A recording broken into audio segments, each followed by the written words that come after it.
इस वीडियो में हम देखेंगे क्षेत्रीय राजवंश के अंतर्गत पांडु वंश को। तो देखिए कि पांडु वंश जो है उनको हम 4 भागों में विभाजित कर सकते हैं। मैकल के पांडु वंश, दक्षिण कौशल के पांडु वंश, फिर दक्षिण कौशल के सोमवंश और आपका कांकेर के सोमवंश। तो देखिए मैकल के जो पांडु वंश हैं इनका शासन काल था 5वीं से 6ठी शताब्दी तक का अमरकंटक के क्षेत्र में, और इनके संस्थापक जो थे वो जयबल थे। दक्षिण कौशल पांडु वंश में शासन अवधि जो है 6ठी से 7वीं शताब्दी तक थी। इनका जो क्षेत्र था वो सिरपुर क्षेत्र था और इनके संस्थापक थे इंद्रबल। दक्षिण कौशल सोमवंश में देखें तो शासन अवधि जो है 9 से 11वीं शताब्दी, सिरपुर का क्षेत्र, और संस्थापक हैं शिवगुप्त। फिर 13 से 14वीं सदी में देखेंगे तो कांकेर के पांडु वंश हैं, क्षेत्र था इनका कांकेर और इसके संस्थापक थे सिंहराज। तो देखिए मैकल क्षेत्र के जो पांडु वंश हैं, शासन अवधि 5वीं से 6ठी शताब्दी, इनका जो क्षेत्र था वो अमरकंटक था और संस्थापक जो हैं वो जयबल हैं। शासक में देखें जयबल जो हैं ये संस्थापक थे और इन्होंने अमरकंटक क्षेत्र में शासन किया। इसके बाद वत्स राज, तो इन्हें मतलब उदयन के नाम से भी जाना जाता था। और इसके बाद है नागराज, नागबल, तो इन्होंने महाराज की उपाधि धारण की थी। और इसके बाद है भरतबल, तो ये इंद्रबल के नाम से भी जाने जाते थे और इन्होंने सरबपुरीय शासक प्रवरराज द्वितीय को पराजित करके सिरपुर के क्षेत्र में पांडु वंश की नींव रखी थी। तो वत्सराज, नागबल और भरतबल। अब देखिए कि अमरकंटक के क्षेत्र के पांडुवंशीय शासक भरतबल जो हैं उन्होंने सरबपुरीय शासक प्रवरराज को पराजित किया था। अब देखिए जो इंद्रबल हैं तो यहाँ पे दक्षिण कौशल के जो पांडुवंश के रूप में देखें, शासन अवधि जो है 6ठी से 7वीं शताब्दी, क्षेत्र जो है वो सिरपुर, और ये वैष्णव धर्म को मानते थे, उपासक थे। और इनका जो आदि पुरुष है वो हैं उदयन वत्सराज, जो आप इस स्लाइड में देख सकते हैं। वत्सराज उदयन के नाम से भी जाने जाते थे और इन्होंने उपाधि धारण की थी परम भागवत की। तो देखिए जो पांडुवंश है तो इंद्रबल ने क्या किया था, प्रवरराज को हराया और प्रवरराज द्वितीय को हराया और उसके बाद पांडुवंश की नींव रखी। तो इंद्रबल, ये वंशावली देख सकते हैं, नंदराज, फिर ईशान देव, सुरबल और भवदेव। फिर नंदराज प्रथम के 2 पुत्र महाशिव तिवरदेव और चंद्रगुप्त, और महाशिव तिवरदेव का पुत्र नन्नराज द्वितीय। अब इसके कोई पुत्र नहीं थे, इसलिए जो शासन है वो चंद्रगुप्त के पास गया। फिर चंद्रगुप्त के पुत्र हर्षगुप्त के पास, और हर्षगुप्त का पुत्र महाशिवगुप्त और रणकेशरी।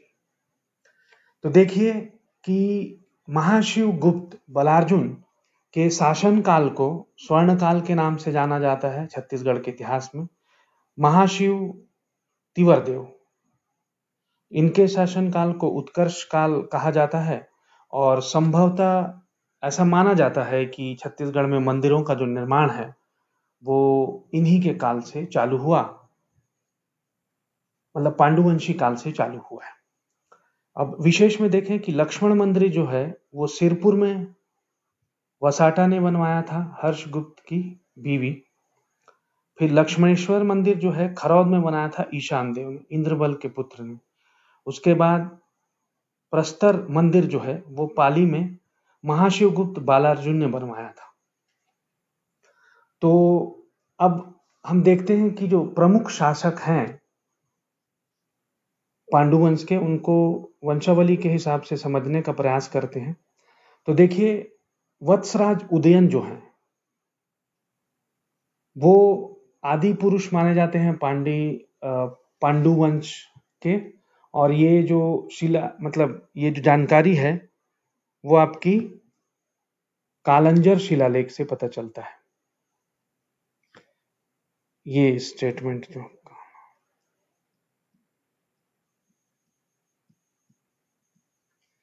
इसके बाद देखिए इंद्रबल, जो भरत बल के नाम से भी जाने जाते हैं, इन्होंने क्या किया, पांडुवंश के ये वास्तविक संस्थापक माने जाते हैं। राजधानी इन्होंने स्थापित की सिरपुर में। इन्होंने इंद्रपुर खरौद नगर की स्थापना भी की थी। इंद्रबल ने इंद्रपुर खरौद में। अब देखिए ईशान देव, तो ईशान देव जो हैं इन्होंने अपने शासन क्षेत्र खरौद में, तो इनका शासन क्षेत्र था खरौद, तो खरौद में लक्ष्मणेश्वर मंदिर का निर्माण कराया था। और ये मंदिर जो है वो शैव मंदिर है। इसके बाद देखें नन्नराज, तो नन्नराज प्रथम जो हैं इनके शासनकाल में भवदेव भांडक क्षेत्र में तथा ईशान देव खरौद क्षेत्र में एवं नन्नराज सिरपुर क्षेत्र में स्थापित थे। जो हैं ये भांडक क्षेत्र में, और ईशान देव जो हैं वो खरौद में, और नन्नराज जो हैं वो सिरपुर क्षेत्र में स्थापित थे। अब देखें महाशिव तिवर देव को, तो इन्होंने सकल कोसलाधिपति की उपाधि धारण की थी, याद रखिएगा, महाकोशलाधिपति, सकल कोशलाधिपति।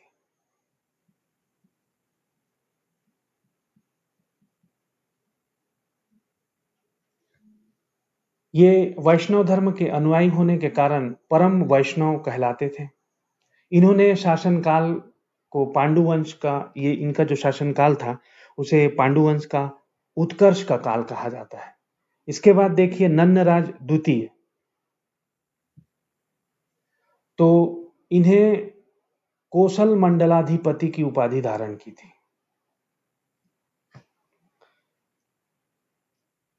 कोशल मंडलाधिपति।